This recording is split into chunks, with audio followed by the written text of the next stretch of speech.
Welcome to Jane's Dreamy Bookshelf. In tonight's sleep story, we will explore the frozen steampunk world inspired by the game Frostpunk. In this frozen outpost, where staying warm is a constant struggle, we will follow a brave young nurse as she navigates the brutal cold amidst a society on the brink of collapse, as workers struggle to stay alive and keep the steam-powered generator running. After the story is complete, a peaceful winter ambience will play as you continue on your journey toward sleep. Let's begin. As the wet snow splashes beneath her worn, fur-lined leather boots, the sound echoing down the narrow, empty street that stretches out before her, Adelaide shivers and hugs her arms tightly around her body. Gas-powered street lamps flicker in the fog, their light barely piercing the darkness of early morning. The cold air is crisp and absent of any smells. Her face is covered entirely by a scarf, except for a few tiny gaps which sting from being exposed to the cold, bitter air. Brass goggles protect her eyes, but also obscure her peripheral vision. She knows there are tall, narrow houses lining both sides of the street. She just can't really see them. Unimpressive two-story homes with small, frosted windows. Their hurried construction masked by snow and ice. They are not like the beautiful Victorian house she had in London when she was a child.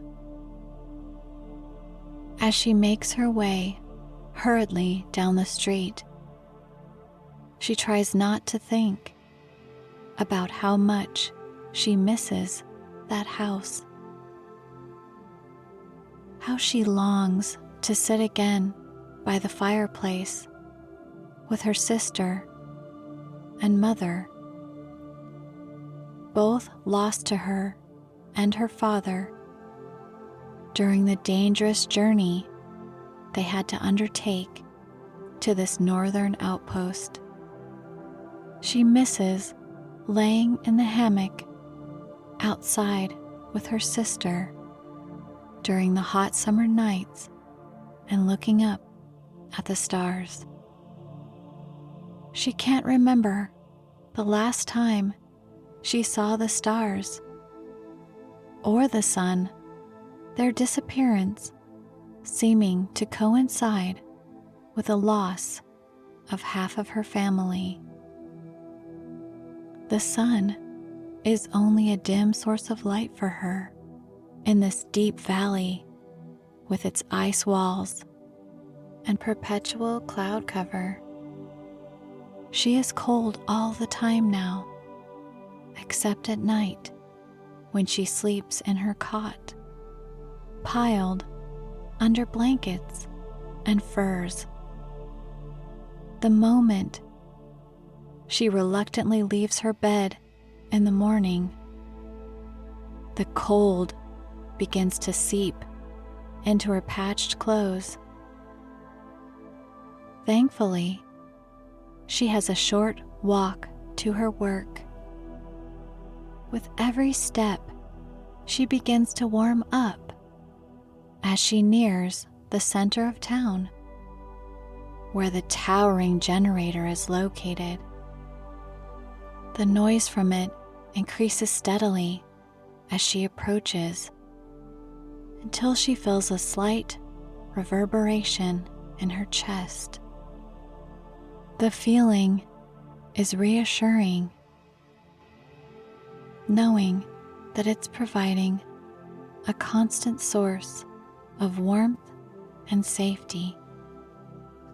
Fire and steam clouds billow from the top of it, defying nature and all her cruelty.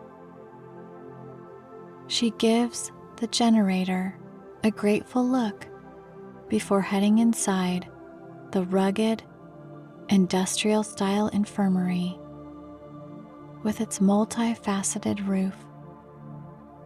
A warm blast of air greets her as she slips in a side door and begins to unravel her many layers of outer clothing in front of a coal-burning stove. As she washes her hands in the basin, she lingers under the warm water, flexing and cupping her stiff fingers until she can feel them again. She sighs as she places a clean apron over her brown dress and neatly pins up her side braid with a bobby pin, tucking it under her cap. Squaring her shoulders, she approaches the waiting room, already filled with patients, huddled together on wooden benches, their faces etched with pain and desperation. Her first patient is a young boy named Thomas with a bad cough. She learns that he's an orphan working in the cookhouse. Gently, Adelaide leads him to one of the small treatment rooms.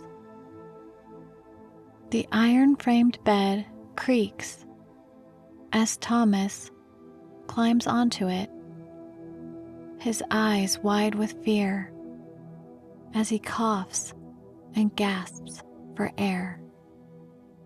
"It's going to be all right, Thomas," Adelaide tells him, brushing a lock of his hair away from his face.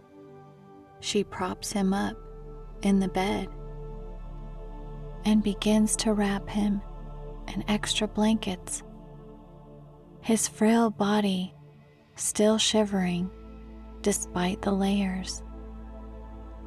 "I'll be right back with some tea and medicine for you."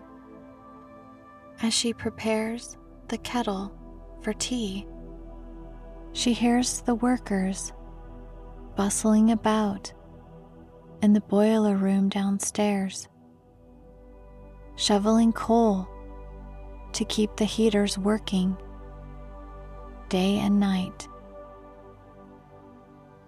She is thankful to work in such a warm place. Outside, she can hear the thunderous steps of an automaton passing by. They are the newest addition to their small outpost. Steam-powered robots that tower over the people and walk about on long, thin legs. The automatons have helped immensely, taking over some of the factory work and saving people from being exposed to the extremely cold temperatures. Despite this, they can be dangerous, and she fears that one day someone will accidentally be crushed under their enormous weight and size. As she returns to Thomas, he gives her a weak smile as he takes the steaming cup from her and swallows his medicine. She instructs him to drink it slowly and to not rush back outside, hoping this break will give him strength to heal. She wishes she could keep him here all day, but knows it's impossible with a waiting room full of people. As she pulls the curtain to his room closed, a commotion at the entrance catches her attention. 2 men burst through the doors, carrying a third between them. Frost clings to their heavy coats and goggles, and clouds of steam begin to evaporate off of them inside the warm building. "Nurse," one of them calls out, his voice muffled by a thick scarf. "We've got another one. Frostbite, bad." Adelaide hurries over, her heart racing. As they lay the man on an empty bed and unwrap his scarf, she catches her first glimpse of his face. Despite the pallor of his skin and the ice crusting his beard, she is struck by his strong jawline and the furrow of concern between his brows. "What's happened?" she asks as she begins to remove his frozen outer layers. The men explain that he was working on the ice wall, gathering wood, and was caught in a storm last night. They found him half buried in the snow this morning. Adelaide nods, her practiced hands working swiftly to assess the damage. His skin feels like ice to the touch, and his fingers and toes are a ghastly shade of white, the skin already blistered and cracked from frostbite. She immediately begins to undress him and wrap him in dry, warm blankets as she calls out for a warm bath to be drawn, determined to save this stranger from the clutches of winter. As the men carry him into an adjoining room and help lower him into the brass tub, the man's eyes flutter open. They are a startling shade of green, like sea glass caught in sunlight. He asks where he is, his voice rough. "You're safe now," Adelaide soothes, her hand gentle on his arm as she kneels beside the bath. "You're in the infirmary. I'll be taking care of you." He manages a weak smile before he closes his eyes again, and she feels an inexplicable tug at her heart, which she promptly dismisses as simple concern for a patient. The 2 men smile at her gratefully and leave him in her capable hands. After only a few minutes in the warm water, the man's skin begins to turn a healthy shade of pink.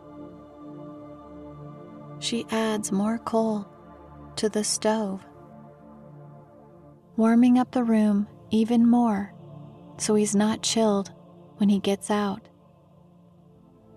With the help of an orderly, they lift him out of the bath and dry him off gently but quickly before covering him up with blankets in bed.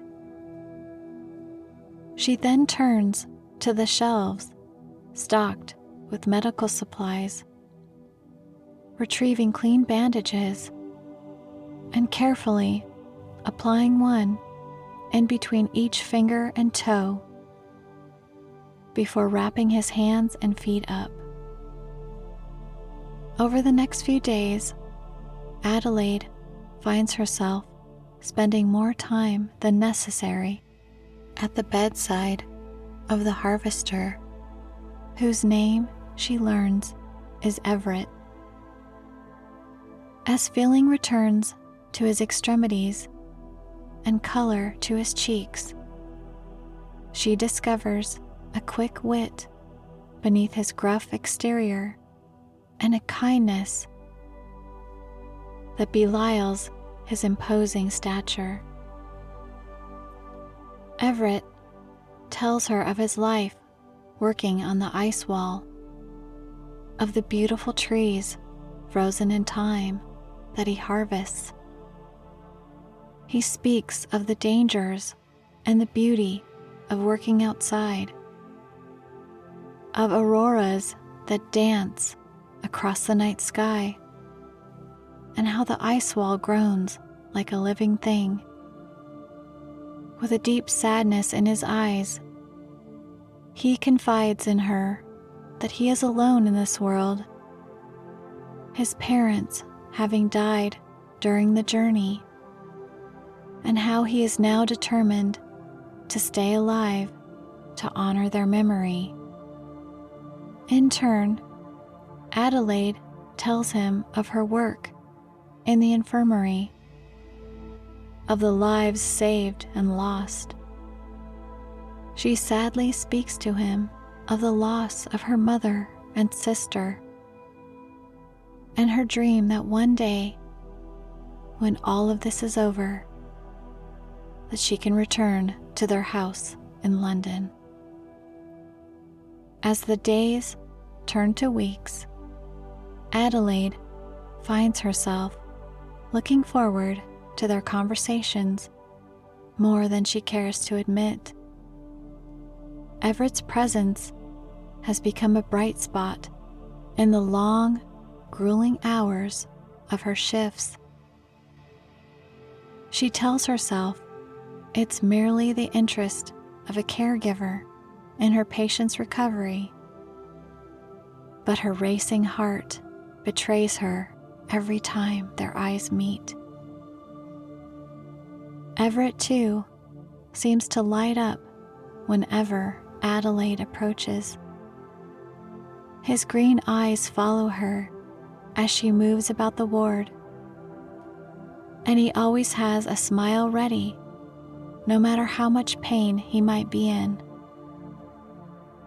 The other nurses begin to tease Adelaide gently, but she brushes off their knowing looks with practiced indifference.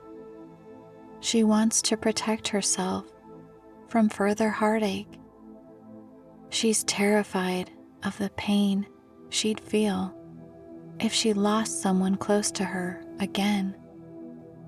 As Everett's strength returns and the time for his discharge draws near, Adelaide feels a rising sense of unease.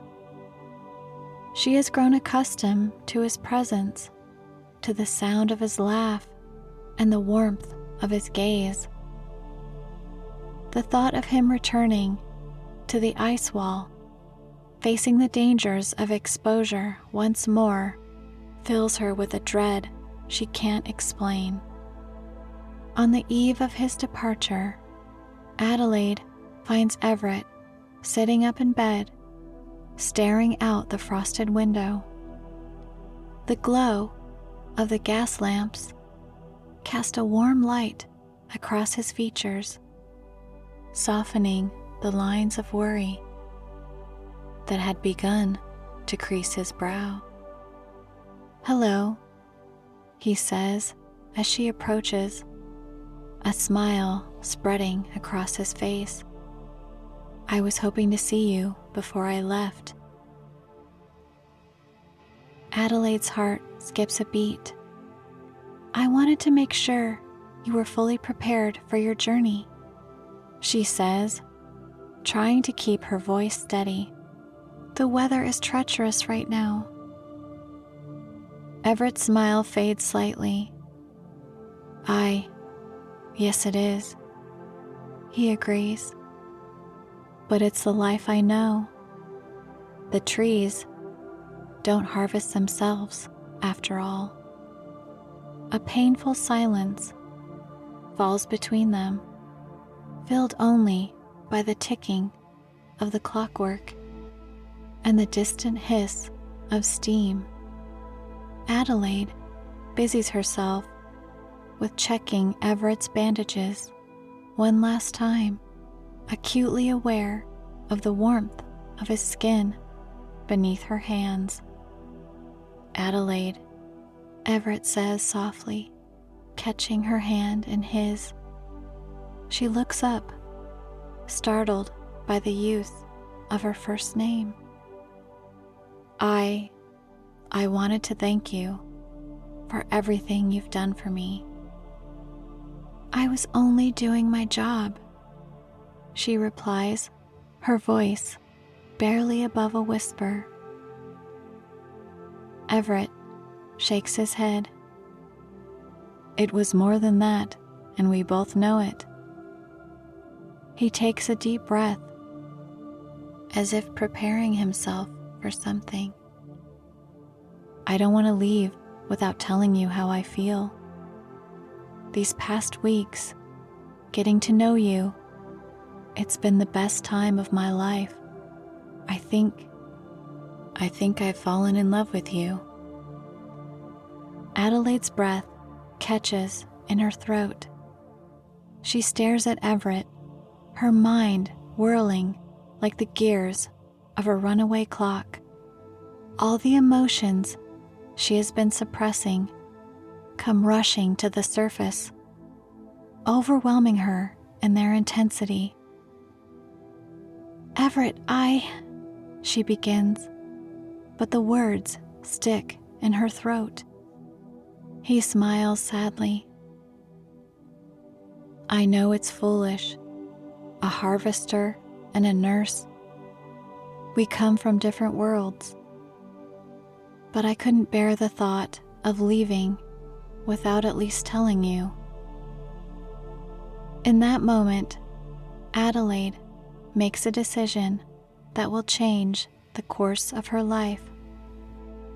With trembling hands, she cups Everett's face and presses her lips to his.